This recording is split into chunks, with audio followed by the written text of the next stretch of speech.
नमस्कार।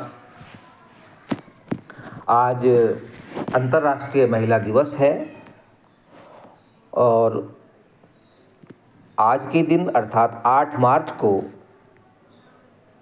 पूरे विश्व में यह दिन अंतर्राष्ट्रीय महिला दिवस के रूप में मनाया जाता है, सेलिब्रेट किया जाता है। इस दिन का खास उद्देश्य है, इस दिन का एक खास मकसद है कि हम 8 मार्च को इसे एक उद्देश्य की पूर्ति के लिए मनाते हैं। उद्देश्य है महिलाओं की प्रगति, महिलाओं के विकास की धारा की जो गति है उस गति को मापना, उसकी पड़ताल करना और साथ ही महिलाओं के लिए आगामी योजना बनाना कि महिलाएं कैसे आगे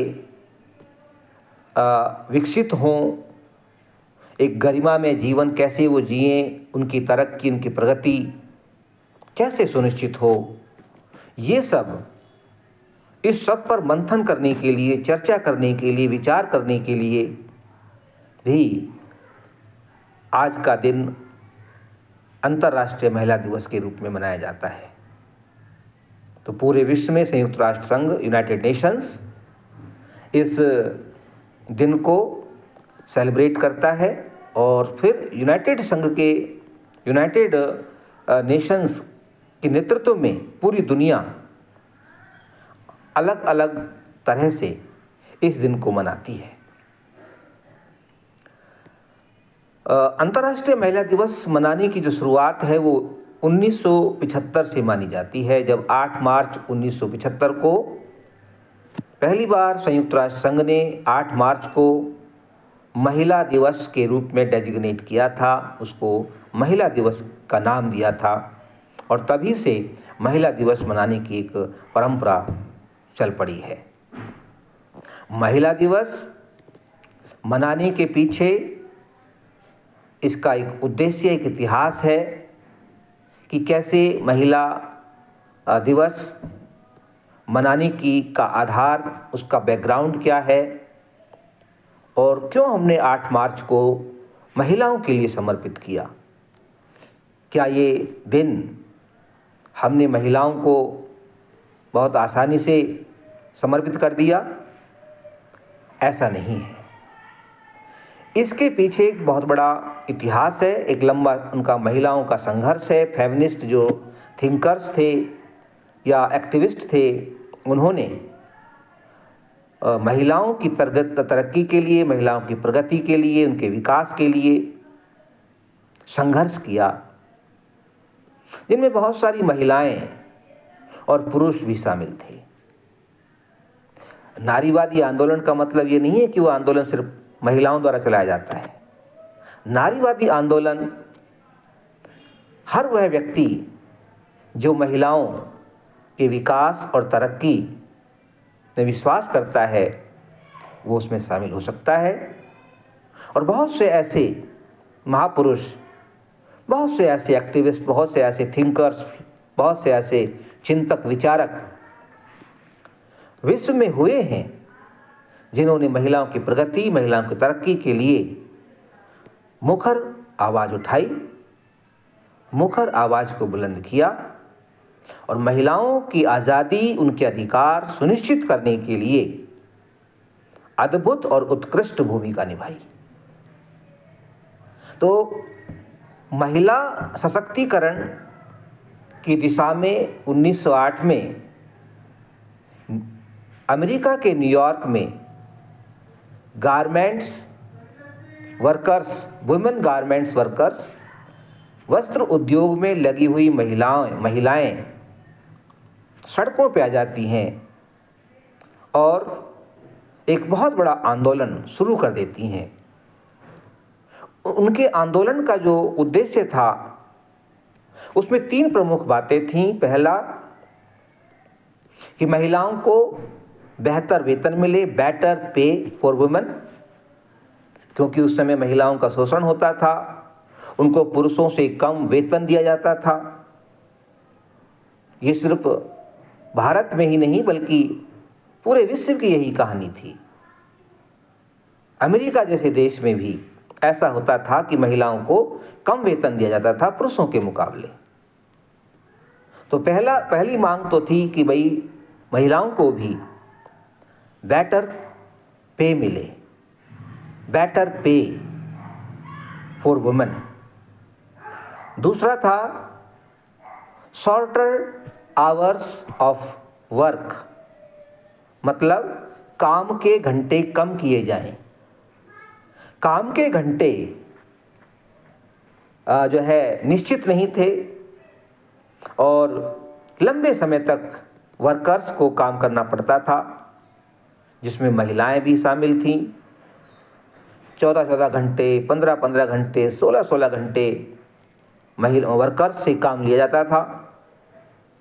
तो इसका महिलाओं ने विरोध किया और उन्होंने मांग की कि काम के घंटे कम किए जाएं। तीसरी प्रमुख मांग थी राइट टू वोट, मतलब हमें मताधिकार दिया जाए, वोट का अधिकार दिया जाए।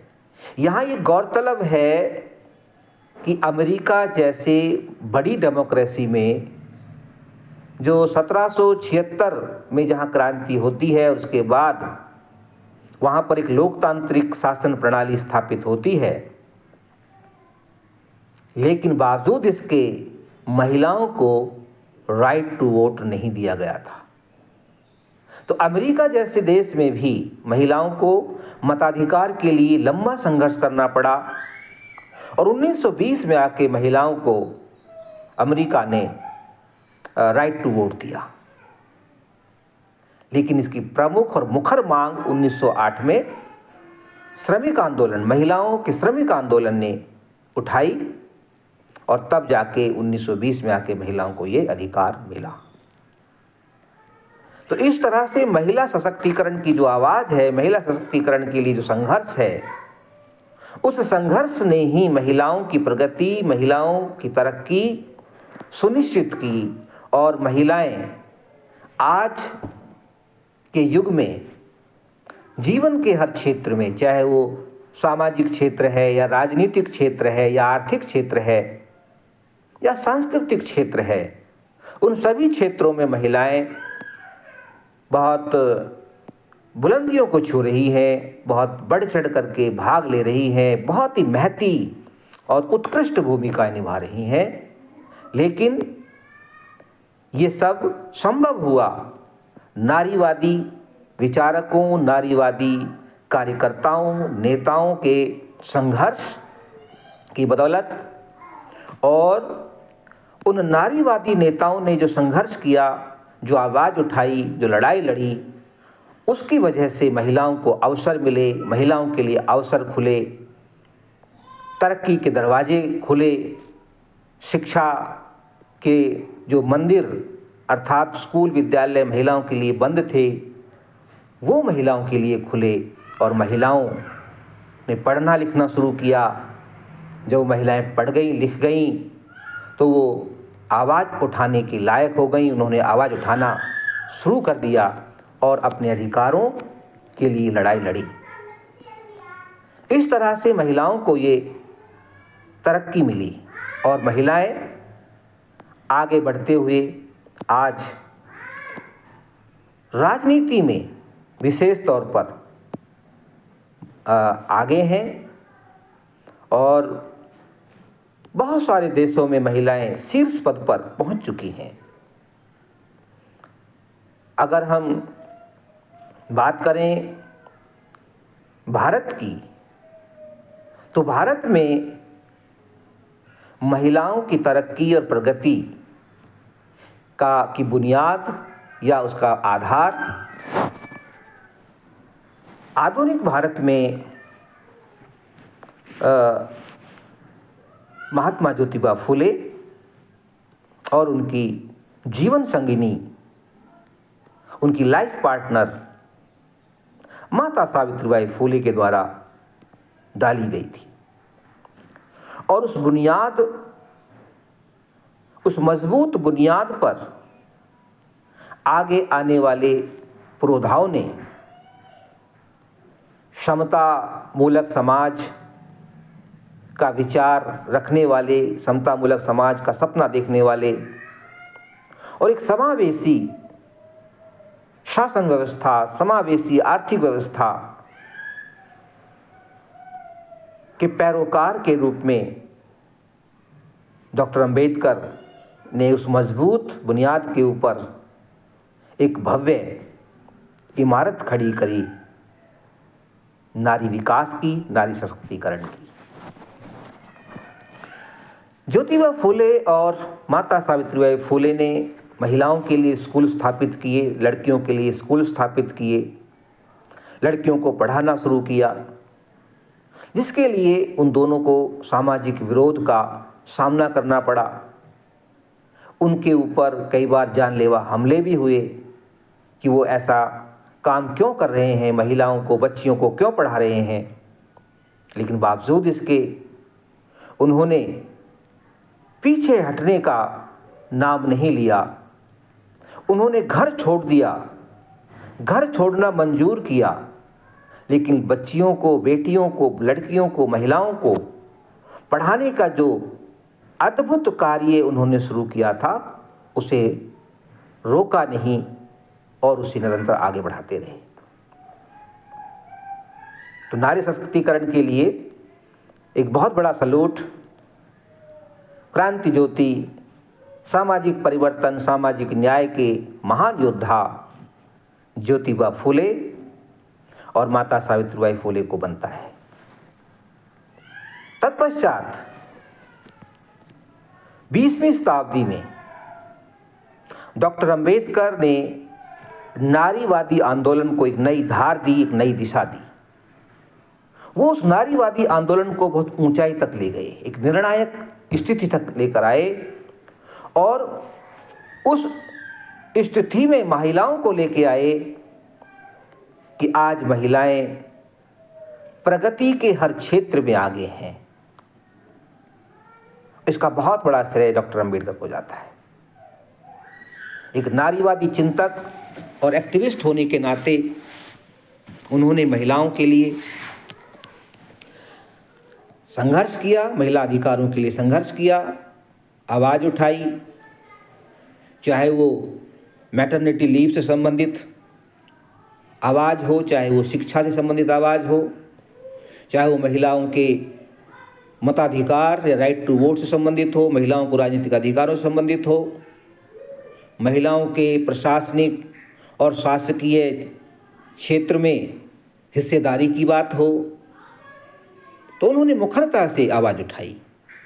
और जब जब उन्हें मौका मिला महिलाओं की बेहतरी के लिए, महिलाओं के कल्याण के लिए, उत्थान के लिए कुछ कार्य करने की, तो उन्होंने आगे बढ़कर महिलाओं के हितों को प्राथमिकता पर रखते हुए, उन्हें प्राथमिकता देते हुए, अग्रता प्रदान करते हुए आगे बढ़े। और इसके कुछ उदाहरण हैं कि जब वो 1942 में ब्रिटिश शासन के दौरान श्रम मंत्री बने, लेबर मिनिस्टर बने, तो उन्होंने महिलाओं के लिए मैटरनिटी लीव का प्रावधान किया। उसके बाद जो 1908 में अमेरिका की महिलाएं जो मांग कर रही थीं कि हमें काम के जो घंटे हैं वो कम किए जाएं, क्योंकि काम के घंटे बहुत ज़्यादा हैं, जिसकी वजह से हमारा शोषण हो रहा है, हमें काफ़ी शारीरिक कष्ट होता है, दुख होता है, आराम नहीं मिलता। तो उस मांग के अनुरूप डॉक्टर अंबेडकर ने 1942 में जब वो श्रम मंत्री बने, तो उन्होंने भारत में भारत के श्रमिकों के लिए, जिसमें महिलाएं और पुरुष दोनों थे, उनके लिए काम के 8 घंटे निश्चित किए। तो आज हम काम के 8 घंटे का जो सुख भोग रहे हैं, इसका श्रेय डॉक्टर अंबेडकर को जाता है। जबकि उस समय 14 घंटे और 16 घंटे श्रमिकों को या फिर कर्मचारियों को काम करना पड़ता था, लेकिन उन्होंने 1942 में 8 घंटे निश्चित कर दिए, श्रम मंत्री के तौर पर, लेबर मिनिस्टर के तौर पर। और फिर जब उन्हें भारत का संविधान लिखने की एक लिखने का अवसर प्राप्त हुआ, उन्हें जिम्मेदारी मिली, तो उन्होंने उस जिम्मेदारी को बखूबी निभाया और ये दिखाया कि वो सिर्फ दलितों के नेता नहीं थे, वो महिलाओं के भी भारत के सबसे बड़े नेता थे, महिलाओं के सबसे बड़े शुभचिंतक थे, भारत के सबसे बड़े नारीवादी चिंतक और दार्शनिक थे। और उन्होंने संविधान के प्रमुख स्तंभकार के तौर पर, संविधान के प्रमुख रचयिता के तौर पर महिलाओं के लिए वो सभी अधिकार सुनिश्चित किए जो पुरुषों को मिलते हैं। जो पुरुषों को मिल रहे हैं वही अधिकार उन्होंने महिलाओं को भी दिए। मतलब उन्होंने जेंडर इक्वलिटी और इंक्लूजन की पॉलिसी को अडॉप्ट किया और फिर महिलाओं के लिए भी तरक्की के सारे रास्ते खोल दिए, क्योंकि वो खुद कहते थे, उनका खुद का मानना था कि I measure the progress of a community with the degree of progress which women have achieved. अर्थात डॉक्टर अम्बेडकर कहते थे कि मैं किसी भी समुदाय की प्रगति को उस प्रगति से मापता हूं जो महिलाओं ने हासिल की है। अर्थात यदि किसी समुदाय की महिलाएं पिछड़ी हैं तो फिर वो समुदाय, वो समाज प्रगतिशील नहीं हो सकता, विकसित नहीं हो सकता। तो समाज की प्रगति के लिए, समाज के विकसित होने के लिए महिलाओं का भी विकसित होना परम आवश्यक है। ये डॉक्टर अम्बेडकर की सोच थी, ये उनकी वैचारिकी थी, ये उनका दर्शन था। और फिर उन्होंने चाहे फंडामेंटल राइट्स के रूप में राइट टू इक्वलिटी हो, राइट टू फ्रीडम हो, राइट अगेंस्ट एक्सप्लॉयटेशन, ये सभी अधिकार जो प्रमुख अधिकार हैं वो महिलाओं, पुरुषों के साथ साथ महिलाओं को भी दिए। समानता का अधिकार, कानून के समक्ष समानता, भेदभाव की मनाही, डिस्क्रिमिनेशन, जेंडर डिस्क्रिमिनेशन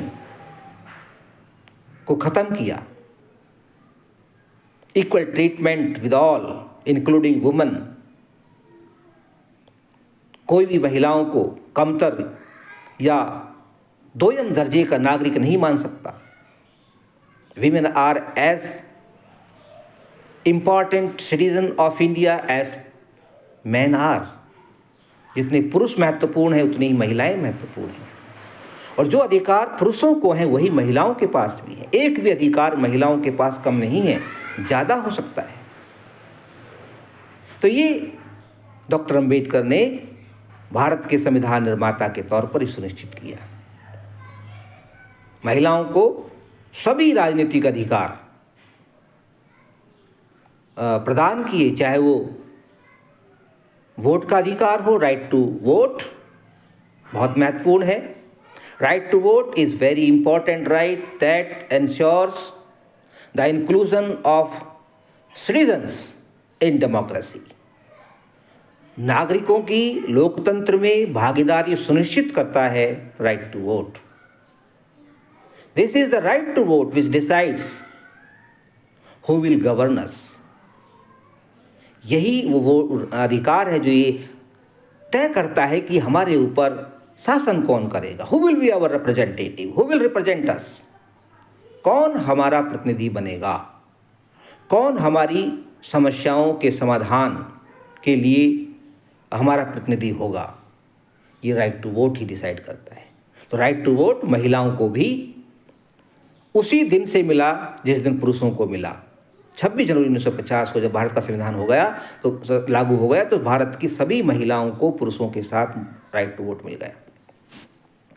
जबकि अमेरिका जैसे बड़े लोकतंत्र ने अपने संविधान के लागू होने के 150 साल से भी साल बाद तक ये अधिकार महिलाओं को नहीं दिया था, लेकिन भारत ने ये अधिकार महिलाओं को अपने संविधान के लागू होते ही दिया।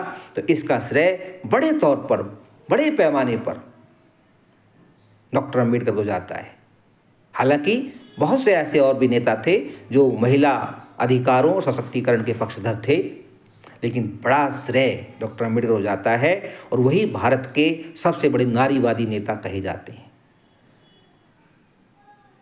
उसके बाद उन्होंने महिलाओं को और सशक्त बनाने के लिए एक और महत्वपूर्ण प्रयास किया था, जो उनके जीवन काल में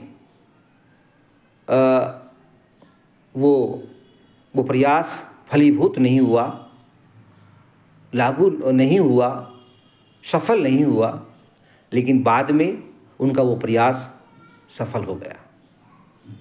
और वो प्रयास था महिलाओं का सशक्तिकरण, और जिसके लिए उन्होंने हिंदू कोड बिल बनाया था और हिंदू कोड बिल वो लेकर आए थे। लेकिन परंपरावादियों ने, संस्कृतिवादियों ने, रूढ़िवादी दकियानूसी लोगों ने उस कानून का विरोध किया और उस कानून को सिरे नहीं चढ़ने दिया। प्रधानमंत्री जवाहरलाल नेहरू उस वक्त हुआ करते थे, तो उन्होंने भी डॉक्टर अम्बेडकर का साथ नहीं दिया, क्योंकि परंपरावादी रूढ़िवादी लोगों का बहुत ज़्यादा दबाव था और उस दबाव के सामने प्रधानमंत्री नेहरू झुक गए थे। लेकिन डॉक्टर अम्बेडकर नहीं झुके। उन्होंने महिलाओं के हित के लिए, महिलाओं की बेहतरी के लिए, महिलाओं की तरक्की और उनके सशक्तिकरण के लिए अपना मंत्री पद त्याग दिया। उन्होंने ही kicked off the post of minister, क्योंकि वो कानून मंत्री थे, वो लॉ मिनिस्टर थे। तो लॉ मिनिस्टर होने के नाते जब उनको लगा कि मेरा ये बनाया गया कानून संसद में पास नहीं हो पा रहा है, संसद इसको पास नहीं कर पा रही है, तो उन्होंने अपने मंत्री पद को ठुकरा दिया कि मैं ठोकर मारता हूं ऐसे मंत्री पद को, यदि मैं इस पर रहते हुए महिलाओं की बेहतरी नहीं कर सकता, समाज के शोषित वंचित वर्ग को मैं आगे नहीं उठा सकता, तो फिर इस पद का क्या मतलब है। और उन्होंने अपनी नाराजगी जताते हुए उस पद को त्याग दिया। तो इस तरह से महिलाओं की तरक्की और प्रगति की इबारत भारत में लिखी गई है। इस तरह से महिलाओं को आज शिक्षा के क्षेत्र में, राजनीति के क्षेत्र में, आर्थिक क्षेत्र में जो प्रगति का आनंद मिल रहा है, उसके पीछे भारत का संविधान और डॉक्टर अम्बेडकर का संघर्ष है, उनकी वैचारिकी है, उनकी भूमिका है। इसको जानने के लिए और समझने के लिए हमें डॉक्टर अम्बेडकर को पढ़ना चाहिए। लेकिन ये बहुत ही दुख की बात है कि डॉक्टर अम्बेडकर को सिर्फ एक वर्ग विशेष का नेता, वर्ग विशेष का हितैषी के रूप में देखा जाता है, जबकि वो एक बहुत बड़े नारीवादी थे, बहुत बड़े राष्ट्रवादी थे। He was a great nationalist also. उन्होंने कहा कि firstly and lastly we all are Indians, कि हम प्रथमता और अंततः सब भारतीय हैं। यही हमारी पहचान है, भारतीय होना ही हमारी पहचान है। और उन्होंने कहा कि भारत के लिए, देश के लिए अगर मेरे हितों में और देश के हितों में कोई टकराव होगा तो मैं देश के हितों को तरजीह दूंगा। I will prefer the interest of the nation over my own interests. तो ये दिखाता है कि वो कितने बड़े राष्ट्रवादी भी थे। पिछड़ों के लिए भी उन्होंने बहुत महत्वपूर्ण भूमिका निभाई और ये सुनिश्चित किया कि किस तरह से उनकी प्रगति हो। इसके लिए आर्टिकल 340 शामिल किया, जिसमें ये लिखा कि पिछड़ों की प्रगति के लिए सरकार प्रयास करेगी और उसके लिए आयोग बनाया जाएगा, और आयोग बना करके ये देखा जाएगा कि पिछड़े लोग कौन कौन हैं और उनकी तरक्की कैसे की जाए। और उसी के बाद फिर मंडल कमीशन बना और मंडल कमीशन ने फिर ओबीसी के लिए 27% आरक्षण की सिफारिश की। तो इस तरह से इस अंतर्राष्ट्रीय दिवस के अवसर पर सभी को हार्दिक बधाई। और इस अंतर्राष्ट्रीय महिला दिवस के अवसर पर हमें नारीवादी विचारकों और चिंतकों को पढ़ना चाहिए, उन्हें समझना चाहिए, उनकी वैचारिकी को जानना चाहिए। महिलाओं को खास तौर से उन पुरोधाओं के प्रति अपना आभार प्रकट करना चाहिए जिनकी वजह से आज वो महिलाएं जीवन के क्षेत्रों में, हर क्षेत्र में आगे बढ़ रही हैं। नहीं तो उनका जीवन बहुत ही दयनीय था। They were living in a very miserable condition.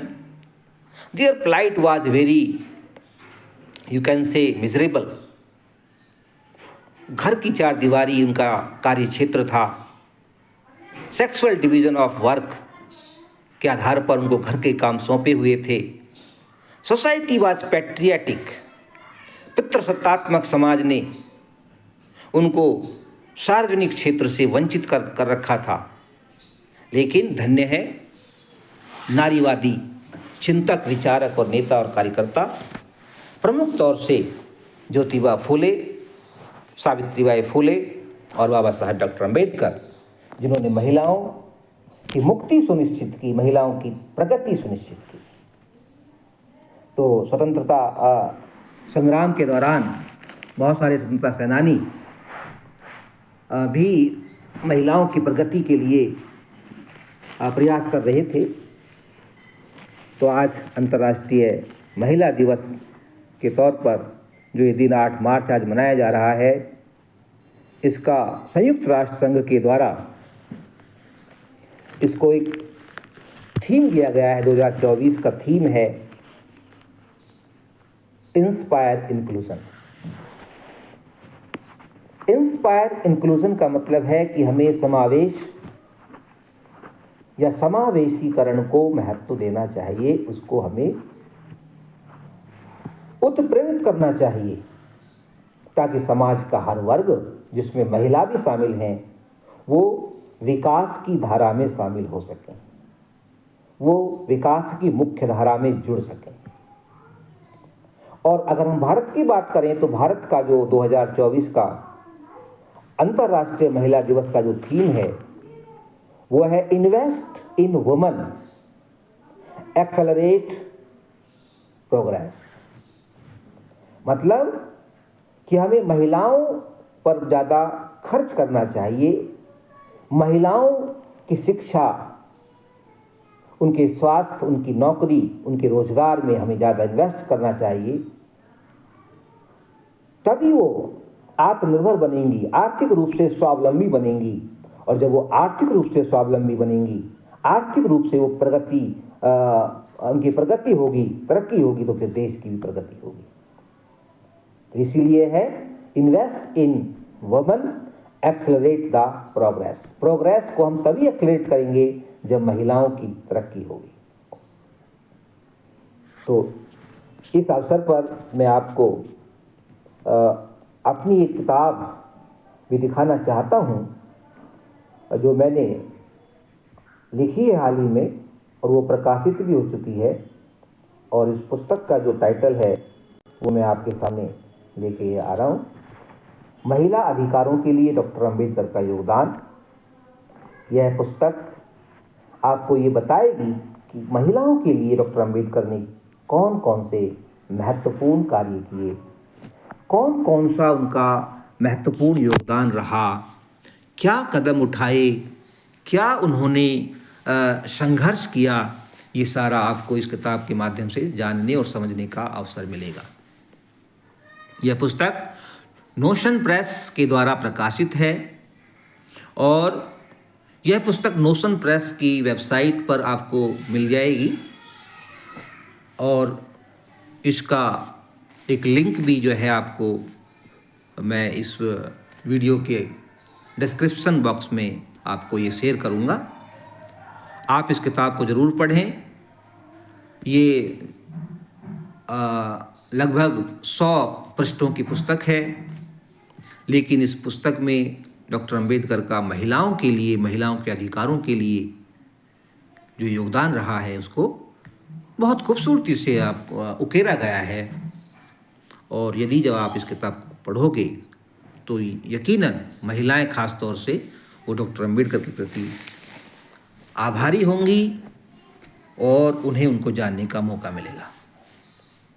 इस अंतर्राष्ट्रीय महिला दिवस के अवसर पर मैं आपको सभी को पुनः बधाई देता हूँ, सभी को मंगल कामनाएं देता हूँ और अपनी इस वीडियो को यहीं समाप्त घोषित करता हूँ। और आप सबसे अंत में यह अनुरोध करता हूँ कि आप अगर वीडियो आपको अच्छा लगा हो तो आप इसे लाइक करें, इसे अधिक से अधिक लोगों तक पहुँचाने के लिए शेयर करें और यदि आपने मेरा जो YouTube चैनल सब्सक्राइब नहीं किया है तो प्लीज़ उसको सब्सक्राइब भी करें। आपका बहुत बहुत धन्यवाद।